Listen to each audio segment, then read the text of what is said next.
Major funding for KPBS Evening Edition has been made possible in part by Anderson Plumbing, Heating and Air, proud to support the mission of KPBS and privileged to serve San Diego clients. Anderson Plumbing, Heating and Air, helping homeowners maintain drain, heating, and cooling systems since 1978.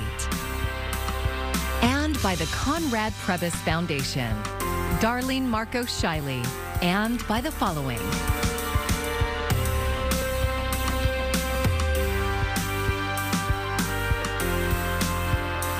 By viewers like you. Thank you.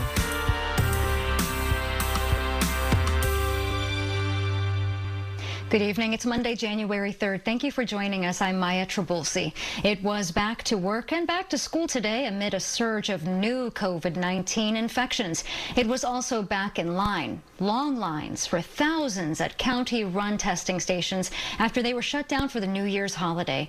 Our coverage begins with KPBS reporter Eric Anderson. Like, we were able to hang out with some family that, they got together with the bigger families. And that holiday gathering put Hillcrest resident Yara Pineda in contact with someone who was exposed to the COVID virus, and that's why she waited in a line that stretched for blocks.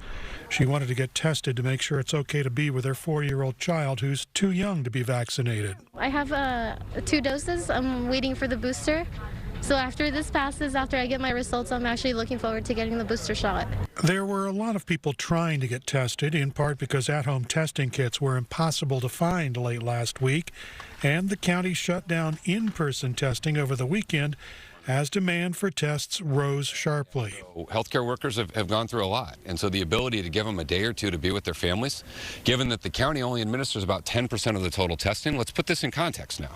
It's about 10% of the total regional amount. To give them a day or two to be with their families, I think was the right thing to do. County officials say there will be 84 in-person testing events this week run by the county and their partners. It's a mixed blessing for some. It worries me a lot, standing in line. Being around all these people, it worries me a lot. North Park's Janet Robinson just wants to make sure she and her grandchildren are safe. No, that's why I had my hood up, my glasses on. I'm scared. I had some chills. This is scary. San Diego County's COVID infection rate of 65 cases per 100,000 people is currently running higher than the statewide average of 46 cases per 100,000. Eric Anderson, KPBS News. A 2-week holiday break ended with many families scrambling to test their children for COVID before going back to school today. KPBS education reporter MG Perez tells us about one district that starts back tomorrow, but today had parents already lined up. It's moving faster than the usual carpool pickup line because this is an express lane where parents in the La Mesa Spring Valley School District have scored a valuable box of 2 at-home test kits for COVID-19. There you go. Angel Hardman usually subs in the district as an administration assistant. Today, she's a distribution coordinator, happy to give parents what they've desperately been seeking for their children. I think the parents, may be ready to send them back to school, but overall, I think that they're just thankful that they have a test to get, and they're just thankful to get one. This COVID test kit giveaway is the 4th in less than a week. Like San Diego Unified, La Mesa Spring Valley School District was lucky enough to receive test kits from the California Department of Education before the holiday break. The luck of the draw left the district with a stockpile for its staff and students. I think it keeps us safe so we know, that we're not spreading it if we do have it. We've got Omicron wild everywhere. We've all heard stories of all of us knowing somebody who's getting it, and it's better just to be safe before our kids get back in the loop of everything. Rich Avon isn't ready to have his son vaccinated, but he's happy to be in this line. Oh, okay with testing, yeah. Because I don't want him spreading. He's going to school. He's with his other friends and stuff like that. We don't want to spread it, so absolutely keep everybody safe, Students in this district go back to school Tuesday morning, but there are already thousands of others who went back today. While testing in many cases is not mandatory, it is one of the most significant weapons in the fight against COVID-19. It's the roller coaster. David Feliciano is the La Mesa Spring Valley superintendent, leading his staff, students, and parents through the proceeding pandemic. The district has no mandates right now and follows state and CDC guidelines. I think it's a time for people really to get excited and united behind the task of education, and it needs to be about putting kids first. These parents are committed to doing just that. MG Perez, KPBS News. Classes started today at UC San Diego and Grossmont College, but online only. UCSD planned before the holiday break to operate remotely for the first 2 weeks of the winter quarter. Grossmont College announced on its website that out of an abundance of caution, all classes and on-campus services are being moved online.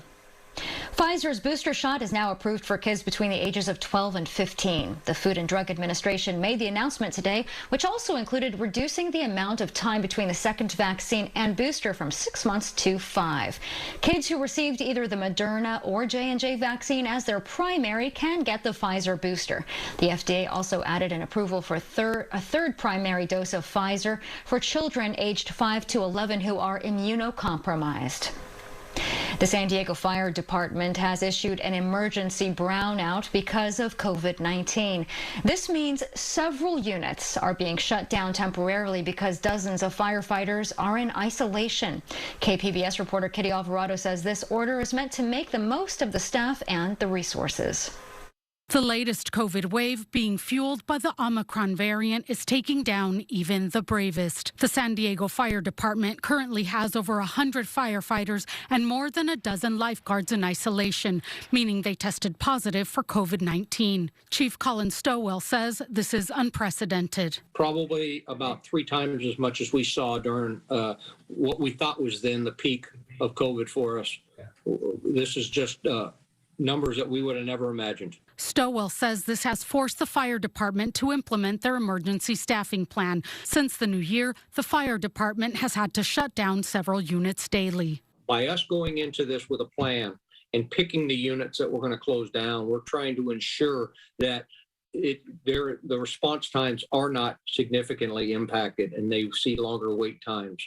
We have made sure that there are units in those fire stations that can still respond to those emergencies. And if by chance that unit's already busy on another call and there's a subsequent call come in that district, that it's in an area that's got fire engines real close by that can get in there quickly. Adding to this, the city of San Diego's vaccine mandate deadline ends today. If employees are not vaccinated or have a valid exemption, they will be sent warning letters of termination. Mayor Todd Gloria says this mandate is working, and at 88%, vaccinated employees are at an all-time high. He also says too many are focusing on the impacts this may have on future staffing levels. We are moving forward with a number of contingency plans currently. It is not accurate to say that the vaccine mandate will have operational impacts. What is accurate to say is that we are currently suffering through operational impacts because of COVID-19. Gloria says he's confident in the emergency plan Chief Stowell is implementing. I trust his judgment and wisdom in making sure that our personnel and our apparatus are positioned in the right communities so that we can respond to emergencies as they happen. This is far from ideal. Don't get it wrong. I would much prefer that we are not dealing with this situation. The CDC has shortened isolation time for people who test positive but are asymptomatic to 5 days. Stowell says this will help, but he expects this to get worse before it gets better. We do expect it to probably continue to climb, and hopefully we reach that peak and plateau soon. But that was really our motivation to create this plan now, and rather than wait till it is a dire emergency. Kitty Alvarado, KPBS News. It's been a double disaster for many on a flight this holiday season. Not only has COVID grounded flights, but bad weather too. Here's reporter Daryl Forges. A wintry mess affecting millions. The roads are really just slushy. They're not as icy as we were expecting, but I do have a sneaky suspicion tonight it's going to get pretty bad. The snow falling as far south as the Florida Panhandle. It's snowing. Some areas in the Northeast could see between 4 to 8 inches of snow. In Washington, D.C., snow shutting down the federal government. Crews have been out in the district since midnight, focused on salting and plowing roads. Hundreds of thousands are without power. The heavy snow leading to school closures and even some COVID testing sites to temporarily close. It's just, kind of a nightmare. The storm mixed with staff shortages due to the Omicron variant causing major travel disruptions. According to FlightAware, more than 2,700 flights canceled nationwide on Monday. Major flight delays in Washington, Chicago, and Atlanta. Some travelers waiting for days to catch a flight home. I tried to leave on Thursday, and then they canceled it, and then we tried to reschedule for Saturday night, and they rescheduled it again or canceled it. And then today, and they canceled it on the way to the airport. Daryl Forges, KPBS News. San Diego State's men's basketball game against Fresno State is postponed because of COVID. The Mountain West Conference announced today there are COVID-19 issues with the Fresno team. The game scheduled for Wednesday would have been the Aztecs Conference home opener. If it can't be rescheduled, it will be declared a no contest. The Aztecs' next scheduled game is against the Nevada Wolfpack on January 8th at Viejas Arena. For the second time in the last few months, someone has spray painted hateful graffiti at San Dieguito Academy in Encinitas. And despite authorities investigating, KPBS reporter Melissa May says parents and community activists want more done.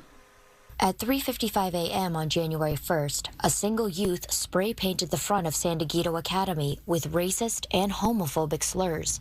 Today, students, parents, and community leaders came together for a rally. I wasn't surprised. I wasn't in shock. I honestly said to myself, really, again? I was not surprised in the slightest, and it's disappointing to know that I honestly felt no reaction. It was obviously disheartening, but it's like this has happened so many times that it's like it's become nothing new. Aya Jaffer is a junior at San Dieguito Academy High School. She says she doesn't feel safe in the district. I feel like we're constantly, I never know what's going to happen. There's constant threats. And especially this year in particular, it has felt rockier than ever to be a marginalized student in this district. And it feels scary and it feels unsafe. Yusuf Miller is from the North County Equity and Justice Coalition. We're here to denounce the hateful speech that was spray painted on the walls of this building, which has been removed. This is not an issue of a one-of.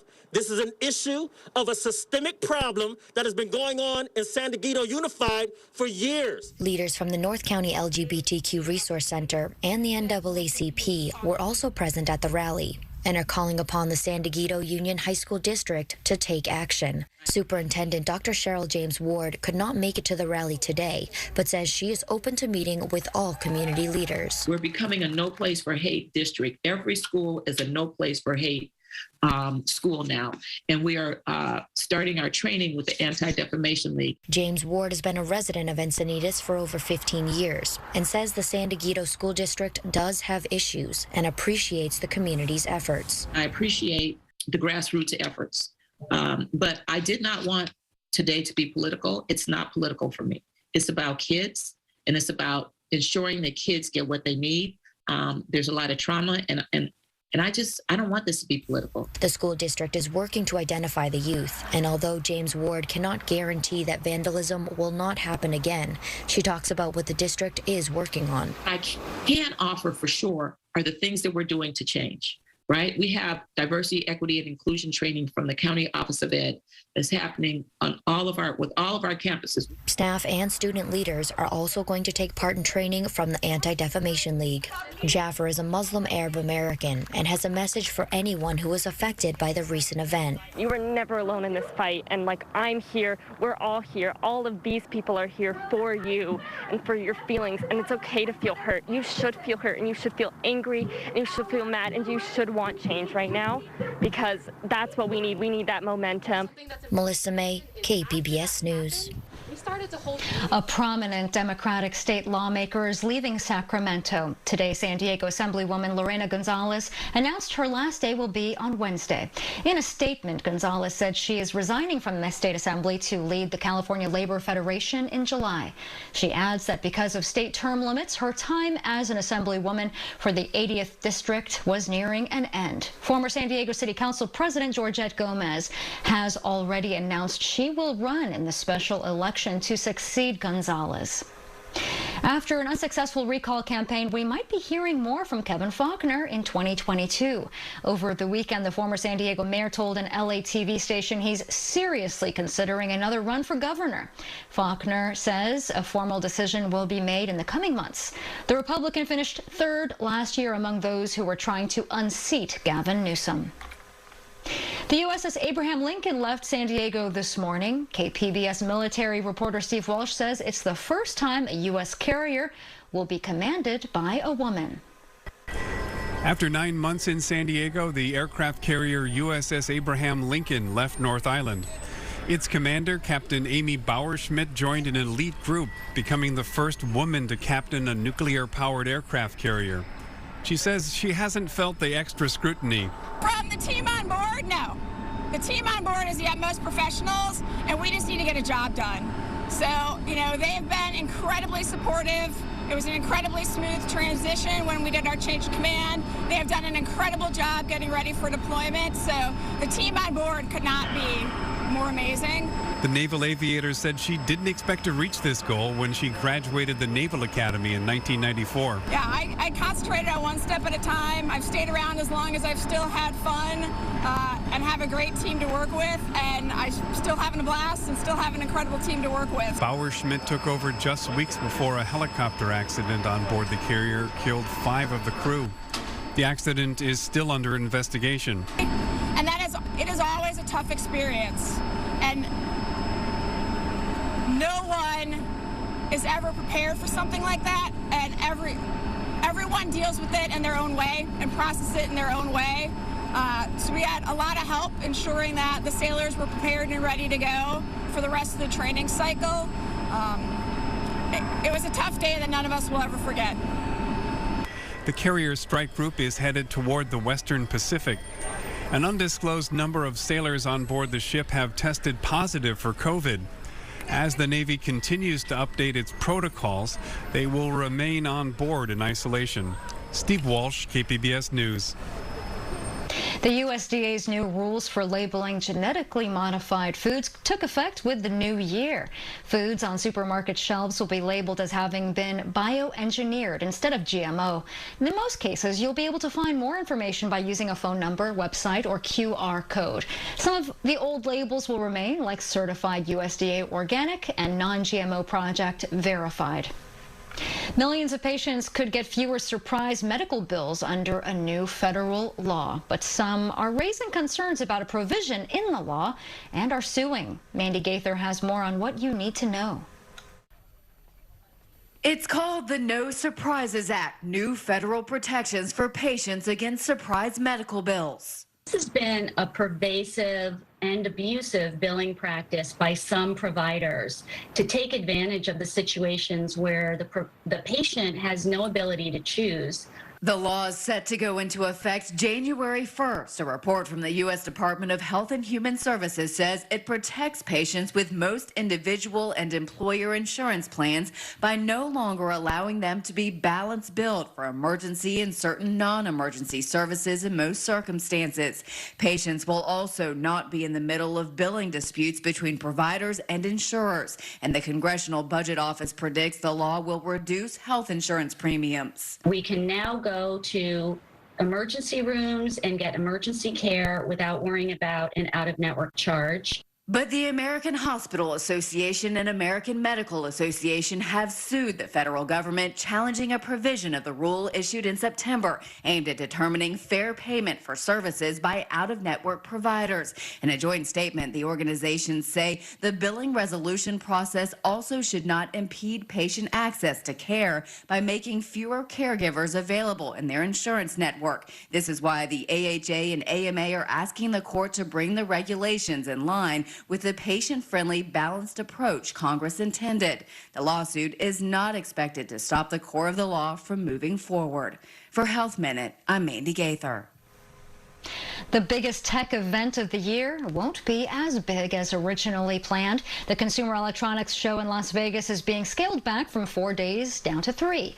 Opening day is on Wednesday. The decision was made after some big companies like T-Mobile, Lenovo, and Facebook pulled out of the show due to concerns about COVID.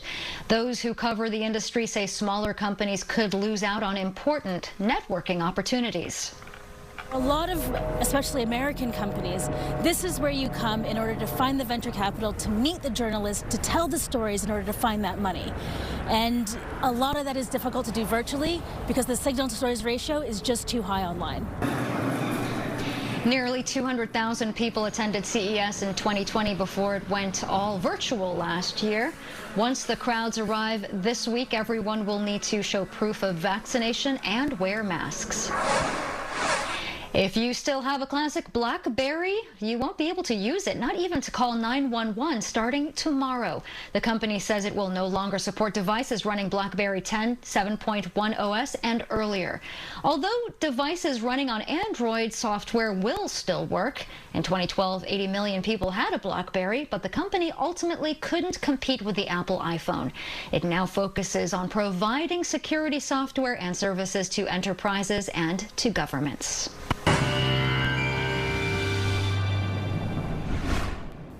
We can finally look forward to a nice dry stretch ahead over the next couple of days. Temperatures are going to be on the rise.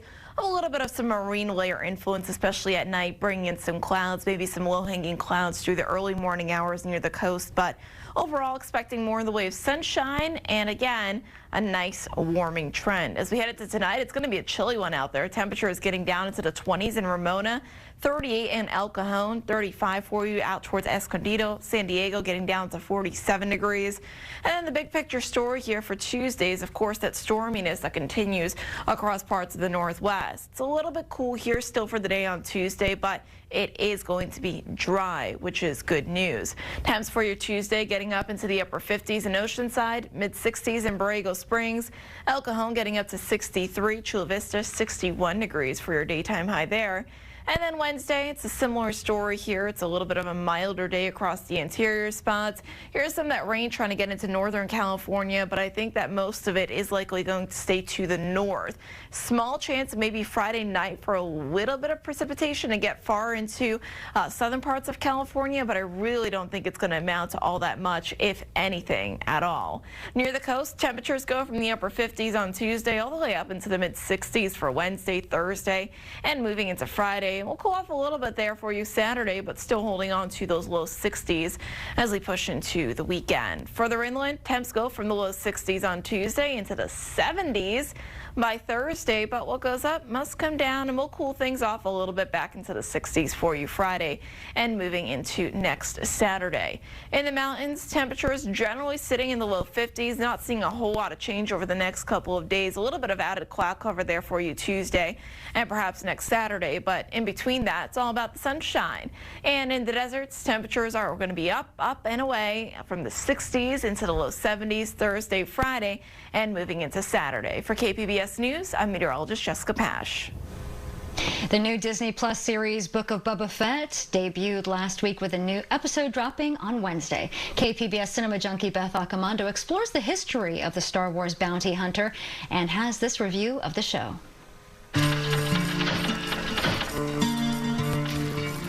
Boba Fett and I have a troubled history. The character was introduced to Star Wars fans in an animated segment of the much maligned 1978 Star Wars Holiday Special. Maybe I can help you. I am Boba Fett. He then became a popular Kenner toy that same year before finally appearing in The Empire Strikes Back in 1980. But here's my problem. How did such a minor character, and one that put fan-favorite Han Solo in carbonite, develop such a cult following? He was hastily dispatched in the film franchise when he fell into the Sarlacc in Return of the Jedi. But he's been resurrected for the new series, Book of Boba Fett. The show follows on the heels of the wildly successful and beloved The Mandalorian. But while that show immediately hooked me with its mysterious but oddly honorable character, I'm still scratching my head a bit about Boba Fett. Speak freely. Boba Fett still seems like a secondary character and has yet to prove himself as any kind of badass. In fact, in the first episode, he turns out to be a rather ineffective crime lord as he tries to take over for Jabba the Hutt. Jabba ruled with fear. I intend to rule with respect. The first episode was unremarkably directed by Robert Rodriguez. Even the action, which he usually excels at, felt underwhelming. But he did give us a great Mandalorian episode. And Jon Favreau, who oversaw that series, is also overseeing Boba Fett. So I'm hopeful it will improve. Boba Fett has an uphill battle, proving to me that the guy who delivered Han to Jabba and who spoke only a handful of lines in the original trilogy is worth my time. The Mandalorian, however, built up a lot of goodwill in me toward the franchise and what it's capable of. So I'm down for at least a few more episodes of The Book of Boba Fett. Beth Accomando, KPBS News. And here's another look at today's top stories. There were long lines today at San Diego COVID-19 testing stations amid a new surge of infections. The county's COVID infection rate of 65 cases per 100,000 people is currently running higher than the state average 46 cases per 100,000. County officials say there will be 84 in-person testing events this week. And today, thousands of students across the county return to classes on campus, including those in the San Diego Unified School District. Tomorrow, students in the La Mesa Spring Valley School District will return to in-person learning. Today, parents picked up COVID test kits provided by the California Department of Education. And you can find tonight's stories on our website, kpbs.org. Thanks so much for joining us. I'm Maya Trabulsi. Good night.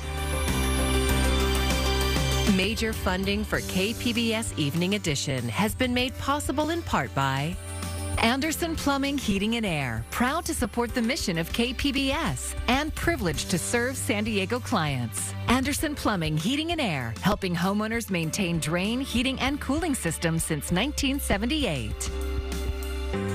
And by the Conrad Prebys Foundation, Darlene Marco Shiley. And by the following: